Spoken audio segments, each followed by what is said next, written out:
ஒரு திராட்சை செடி ஒன்று 2-3 வருஷமாக ஒரே ஸ்டேஜில் நிற்கிது. ஏன்னா நிழல் கட்டிட்டதுனால இதுக்கு நல்ல ஒரு ஆழமாக குழி தோண்டி கோகோ பிட்டு விட எனக்கு என்னமோ இந்த கொஞ்சம் மக்குன காஞ்ச இலத்தலைகளை போட்டு பண்ணுறது பெஸ்ட்டுன்னு தோணுது. அது ஒரு எக்ஸ்பிரிமெண்டலாக அந்த குழியில் ஃபுல்லாக அதை நப்பிட்டு வெற்றிகரமாக நம்ம அந்த திராட்சை செடியும் எடுத்துகிட்டு வந்துட்டு அந்த வேருக்கும் நல்ல ஒரு வாய்க்கால் மாதிரி பிடிச்சி அதையும் நல்லா பதிச்சு விட்டுட்டோம்.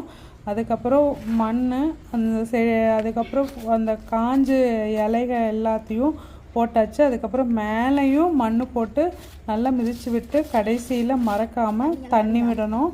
இது எப்படி வளருது, எப்படி சக்ஸஸ் ஆகுங்கிறத ஃப்யூச்சரில் அப்டேட் பண்ணுறேங்க. கோகோ பிட்டில் வச்சது நிறையன்னா வளரவே இல்லை, வச்ச மாதிரியே இருக்குது. அது என்ன ரீசன் தெரியல. ஸோ அதனால் இதை ட்ரை பண்ணி பார்த்துருக்கேங்க. தேங்க்யூ.